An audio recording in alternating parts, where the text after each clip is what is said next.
আজ আপনাদের কাছে পরিবেশন শান্তিপুরের বড় মৈত্র বাড়ির সেকাল আর একালের দুর্গাপূজার কাহিনী। এক নিদারুণ পরিবর্তনের কাহিনী আজ আপনারা জানছেন। কৃষ্ণনবমী কল্পে বন্দুকের গুলি ছুড়ে একসময় এখানে মায়ের বোধন হতো। 15 দিন ধরে পুজো হতো। এখানকার মাতৃ প্রতিমা কৃষ্ণনগরের রাজবাড়ির অনুকরণে গঠিত। এখন এ বাড়ির ভগ্ন দশা, তাও টিমটিম করে জ্বলছে এখানকার দুর্গাপূজার সমারোহ।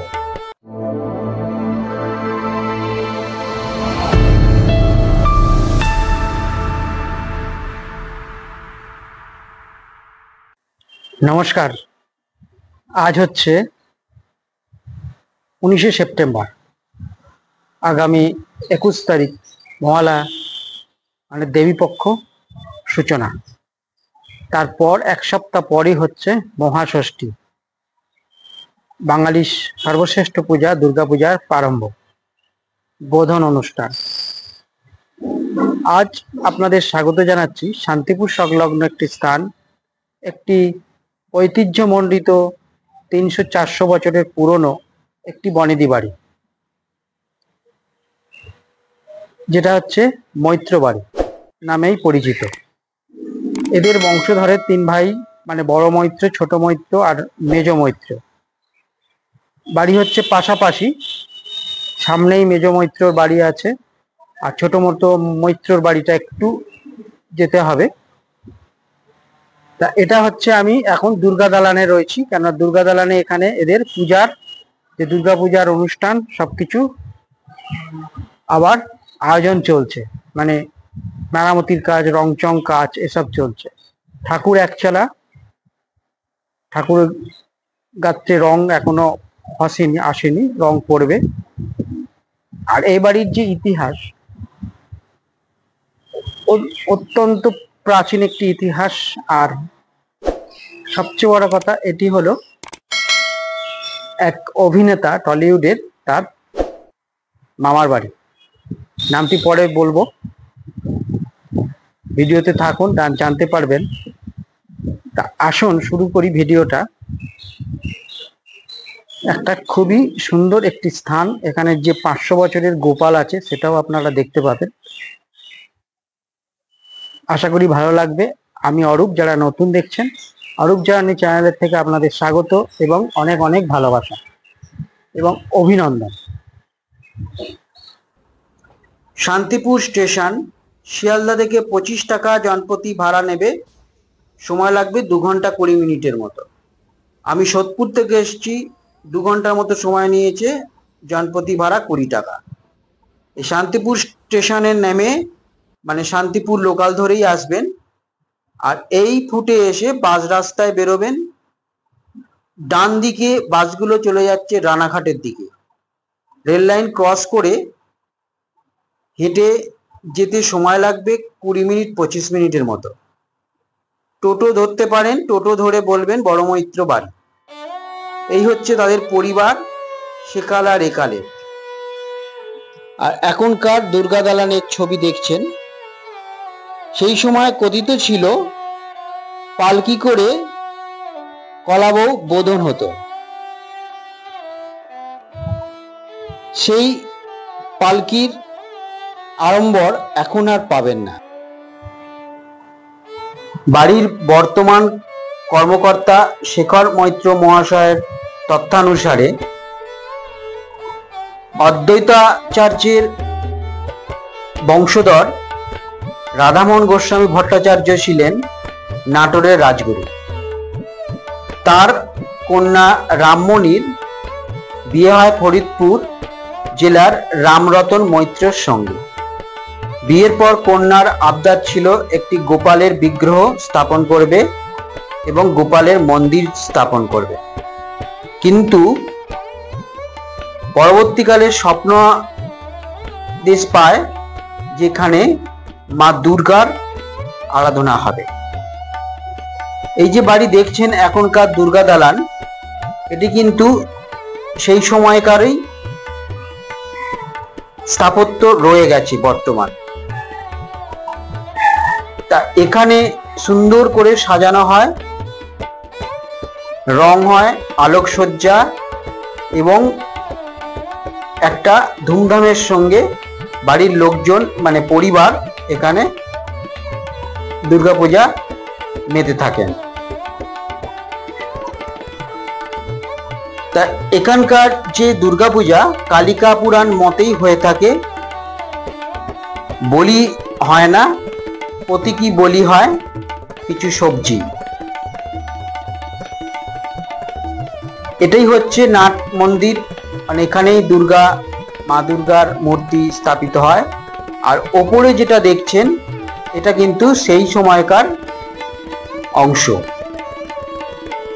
প্রাচীনকালের অংশ এখনো কিছু রয়েছে, আর সামনের দিকের কিছুটা অংশ ভাঙা হয়েছে। আর এই অংশটায় একটা শোরুম হয়েছে, ভেতরে মার্বেল টাইলসের শোরুম। তা যে দুর্গা মূর্তি এখানে পূজা হয়ে আসছে সেটি কিন্তু কৃষ্ণনগরের রাজবাড়িরই দুর্গার মায়ের অনুকরণেই গড়া। এই যে গোপাল দেখছেন 500 বছরে, যেটি সেই সময়কারই আনা হয়েছিল রামমণিরই আবদারে। তারপর মায়ের পুজো হয়, দুর্গা মায়ের। তাও এখানে সেই সময় দেবীর মনোরঞ্জনের জন্য অনেক বাইজিরা আসতো, এখানে নাচ গান হতো এবং তাদেরকে নগদ 1000 টাকা এবং একটা হীরের আংটি দেয়া হতো। বর্তমানে গোপাল বিগ্রহ রয়েছে। আর এই হচ্ছে দুর্গা মণ্ডপ। আর মায়ের মূর্তি যেমন মুখ দেখছেন, অপরূপ সুন্দর মুখ, তিন পুতুলের ঠাকুর কিন্তু, যা আপনাদের শোনাবো। কেননা 3 পুতুল বলতে এখানে মা রয়েছেন, সিংহ রয়েছেন আর অসুর রয়েছেন। এই হচ্ছে বাড়ির আগেকার সেই চেহারা। সালটা ছিল 1740 থেকে 1760 আনুমানিক। সেই সময় রামরতন মৈত্রর জাঁকজমক অবস্থা, তার জমিদারি অনেক দূর ব্যাপ্তি পেয়েছিল এবং তখন তাদের অর্থবলও ছিল অনেক বেশি। ইংরেজদের আমল, নীল চাষ, জমিদারি রমরমা। কিন্তু সেই সময় থাকলো না। 1956 বাড়ির ভগ্নদশা পরিণত হলো। কিন্তু আজও সেই দালানে মাতৃ প্রতিমা অধিষ্ঠিত হয়, ঠিক এই আশ্বিন মাসে। একসময় এখানে কালী পূজাও হয়েছে, পরে বন্ধ হয়ে গেছে। কেননা শান্তিপুর হলো শাক্ত বৈষ্ণব ধর্মের এক মিলনস্থল। এখানে দেবীর মূর্তি যে দেখছেন, 3 মূর্তি, মা রয়েছেন, সিংহ রয়েছেন, নলসিংহ যাকে হিমালয়ান সিংহ বলা হয়, আর অসুর। এরকম প্রতিমা কিন্তু অন্য কোথাও পাবেন না। এই হচ্ছে সেই দুর্গা দালান। বর্তমান যে কর্মকর্তা বা দায়িত্বে রয়েছেন ভারপ্রাপ্ত শ্রী শেখর মৈত্র, তার তথ্যানুসারেই আমার এই ভিডিও। তিনি আমাকে যথেষ্টই সাহায্য করেছেন। সেই সময় মায়ের ভোগ হতো রমরমা। সপ্তমী, অষ্টমী, নবমী, সপ্তমীতে 7 মণ, অষ্টমীতে 8 মণ, নবমীতে 9 মণ চালের অন্নভোগ হতো। অষ্টমীতে এখানে বিপুল ভোগ হতো। অষ্টমীতে যে অন্নভোগ হতো 1,500 থেকে 2,000 লোক অন্ন পেত ভোগ হিসেবে, এবং অষ্টমীতে এলাহি খাবারের আয়োজন ছিল।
আর দশমীতে মাকে অন্নভোগ যে নিবেদন হয় সেখানে থাকে পান্তা ভাত, কচু শাক আর চালতার অম্বল। এভাবে পরিবার পুজোর দিন কটি মেতে থাকেন। আমি যখন এসছি তখন এই দুর্গা মণ্ডপে রং চং এর কাজ হচ্ছে, আর যখন দেখুন মিস্ত্রিরা রং চং করছে। আর এখানকার আনন্দ গোপাল যে, তার একটা নিদর্শন আপনারা পাচ্ছেন এখন। এই সায়ন থেকে মাকে গোপালকে উঠিয়ে তার আরাধনা করে আবার তাকে সায়নে নিবেদন করা হয়, সায়ন করিয়ে দেওয়া হয়। দেখছেন সেই প্রাচীন গোপাল, যা সেই রামমণিরই আবদারে আনা হয়েছিল।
ভিডিওটা শেষ করব। নমস্কার দর্শক, আপনারা শুনলেন এখানকার ইতিহাস আর এখানকার যে 500 বছরের প্রাচীন যে গোপাল, তার মূর্তি বা বিগ্রহ দেখলেন।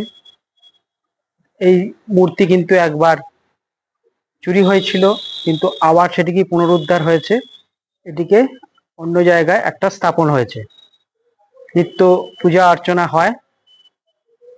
এটি কিন্তু 500 বছরের একটি প্রাচীন বিগ্রহ, এখানকার একটা ঐতিহ্য যা আপনারা দর্শন করলেন। ভিডিওটি কেমন লাগলো জানাবেন, আর আমার পাশে থাকবেন সাবস্ক্রাইবটা করে। নমস্কার জানাই। আবার একটি পর্বে আপনাদের সঙ্গে আবার দেখা হবে।